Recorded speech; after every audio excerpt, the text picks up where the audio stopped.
Hello, everyone, and welcome to the Outliers YouTube channel and our program Get to Know. I'm your host, DP Lyle, and I'm here with my cohort in crime, Kathleen Antrim. Thanks, Doug. It's great to be here. Had to catch that alarm that was going off.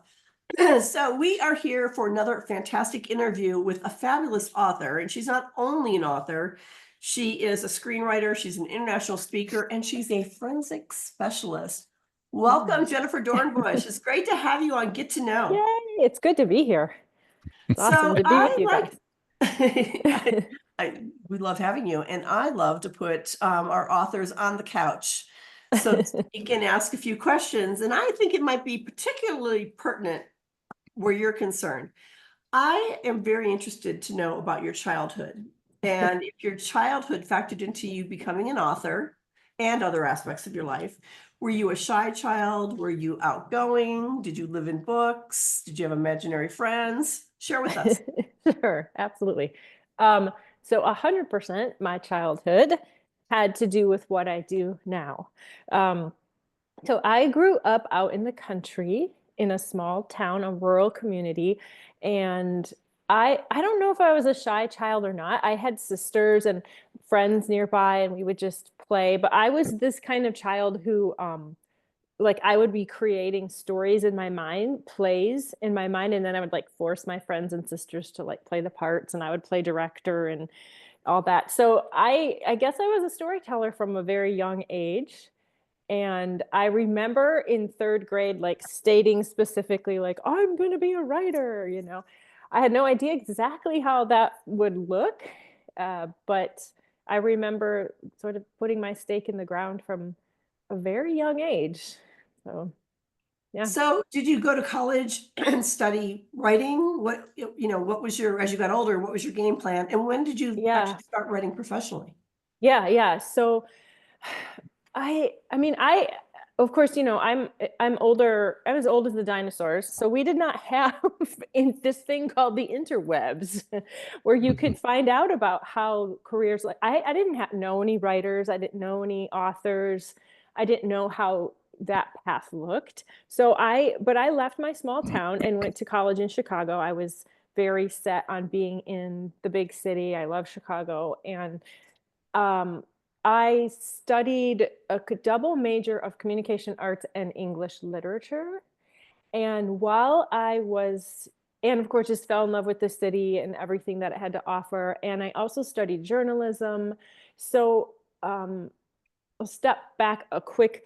In my junior year of college, I was introduced to this program called, I forget what it was called, Los Angeles Film Studies Center. And so I actually went to LA when I was a junior in college to do this program that introduced you to Hollywood and how to tell stories for the media. Because I had known by the time I was 19, I had this in my mind that I was going to write stories for the masses. I'm like, I'm going to write screen stories. I still had no idea what that meant. Again, no internet to teach me. Didn't know anybody who did that. So I went to this program and I got my introduction into Hollywood and what that world looked like. And it was not a very great introduction, to be quite honest. I left there thinking, I think I misread this. I don't think this is for me. So, yeah, expound on that. Yeah, why wasn't it a great? There were so many factors, but for one, here's this kid coming from Chicago, which is the big city, but also, LA at the time was clouded in smog. I don't know if you remember that, but was like, you literally couldn't see to the mountains. And here's this country girl. I'm like, I can't live here. I can't even breathe here. Who lives here? Who can survive this?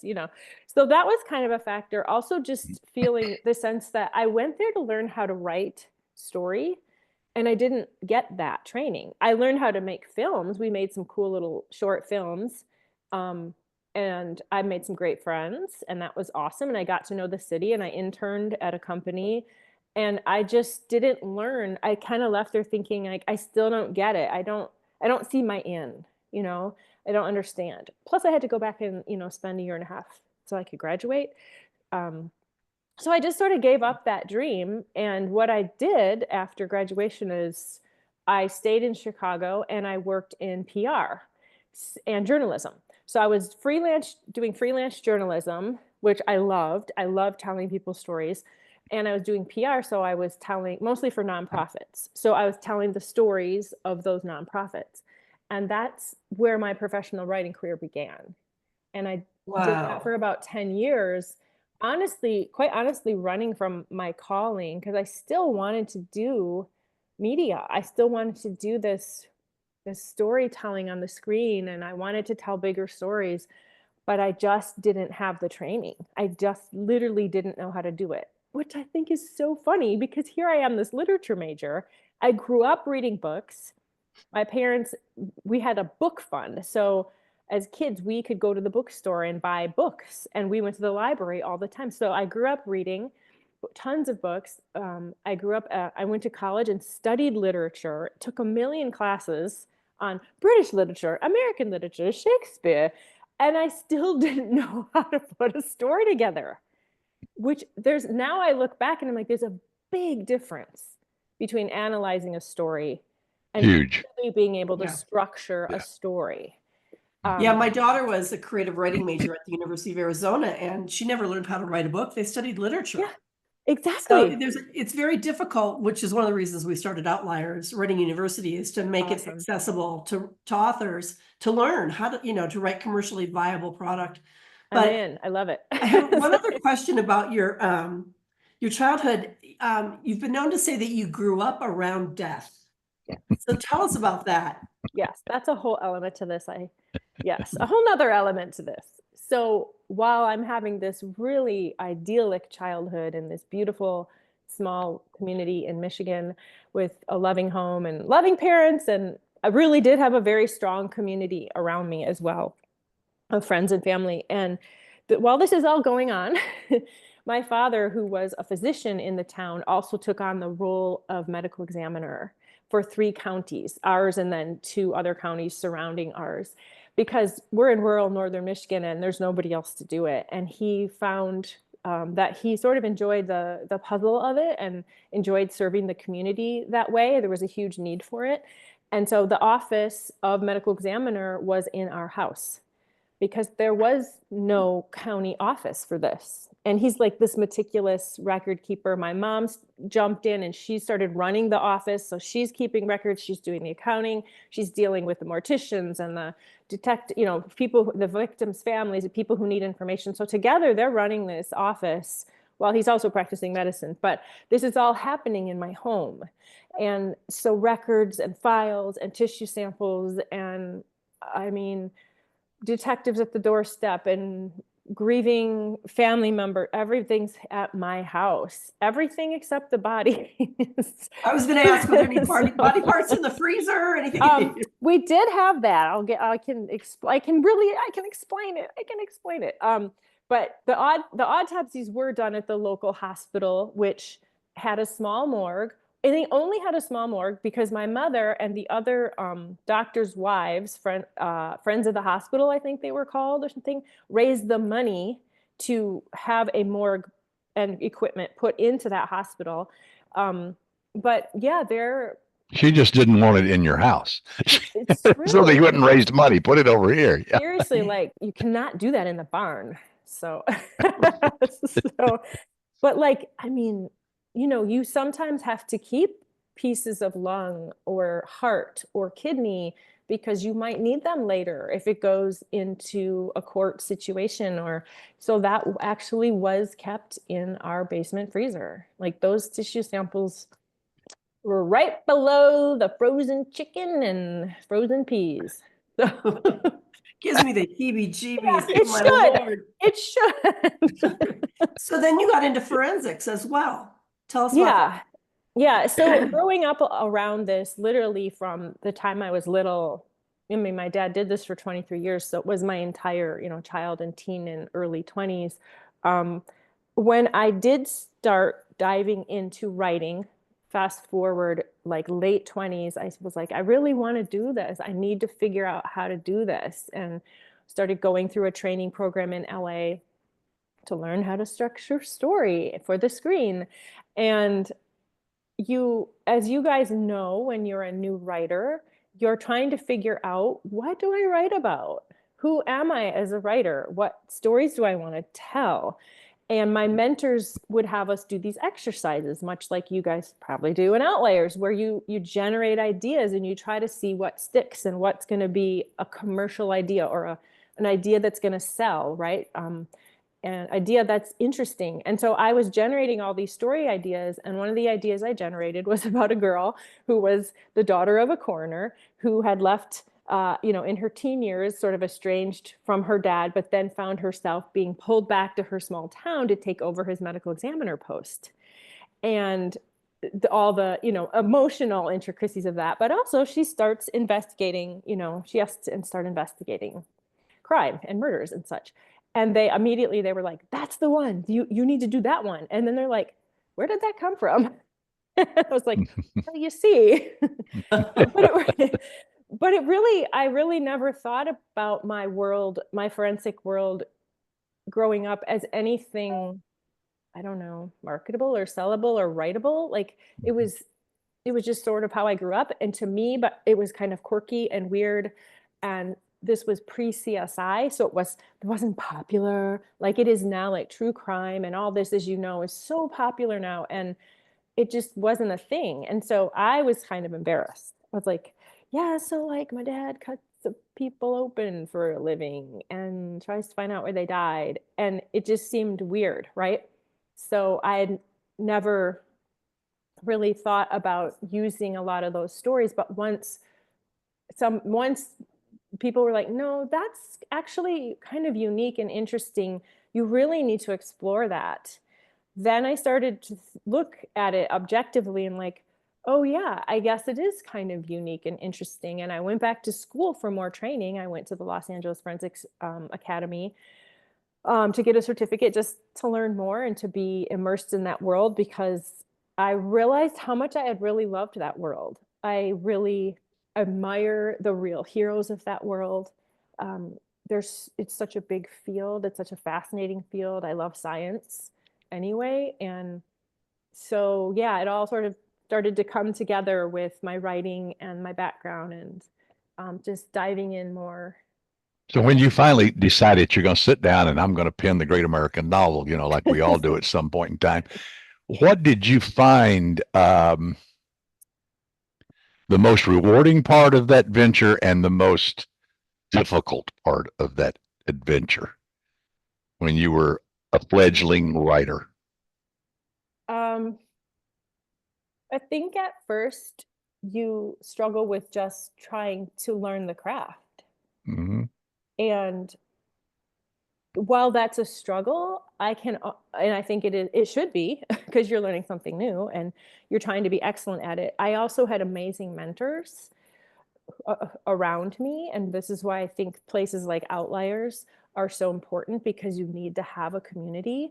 I never would have survived this without the community, my writing community that I started with. I'm in a writing group now. We've been in a writing group together for almost 18 years. Wow. I never would have, and they've helped me. We've helped each other learn the craft. First, it was about learning the craft. We sort of came up together.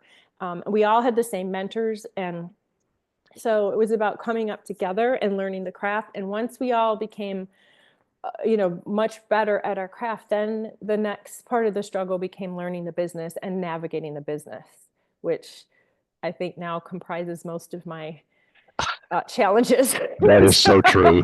And then they don't tell you about that in school, do they? No. No. It is a business, it's tough.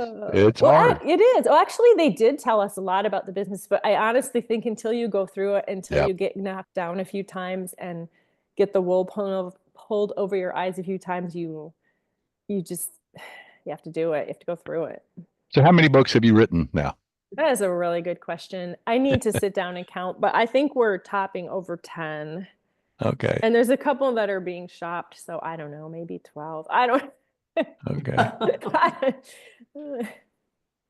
Cool. So let's talk a little bit about your process. So, you've gotten a lot of schooling on this. So how do you write? Are you an outliner? Are you a pantser? So because I was trained in screenwriting, I'm very much an outliner. I used to be a lot more detailed in my outlining, but I think I'm kind of shifting over to a little more pantsing. But I really think that's just because it's just time and experience where you can start to trust your outline and your imagination a little bit more and allow that to come.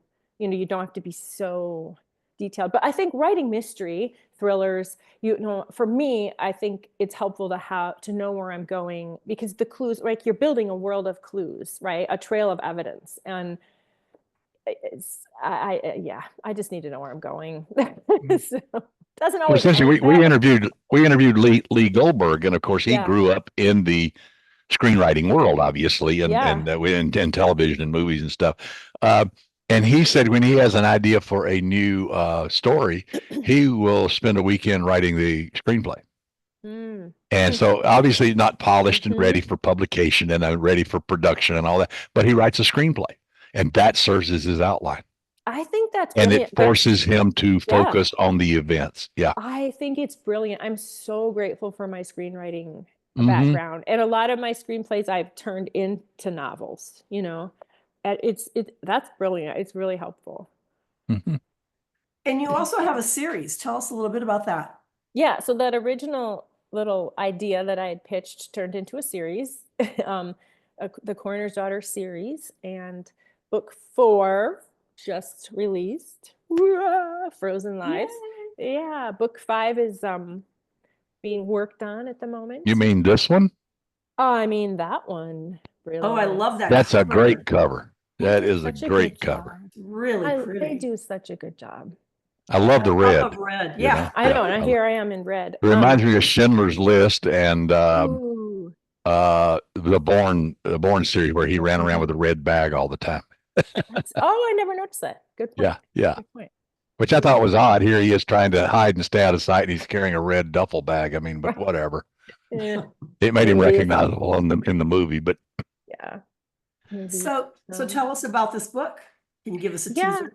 Yeah. This book, this particular one, the new one, takes, Emily keeps getting pulled back to her hometown on the shores of Lake Michigan. And so she's, again, at the beginning of this book, she's pulled back with a frightening request. Her best friend's 11-year-old son has gone missing and been kidnapped, they believe. So she rushes back from Chicago, of course, to stand by the side of her best friend and try to find Jeremiah, which I'm not going to spoil this because there's so much more, which they actually do find him alive. But that is only the beginning of a horrifying tale, because he has some secrets about what happened to him, and he knows some things, and it really spirals from there, because the kidnapper / killer resurfaces and starts to kind of bring mayhem upon them again. So I will say no more, but Emily has to stick around to sort of investigate this string of bodies that he's leaving behind, and also it ends up that he and his mother are kidnapped again, and so their lives are now in danger. So she's also has to try to stop him before they are his next victims. So sounds like the stuff of thrillers. Yep. For sure. I hope so.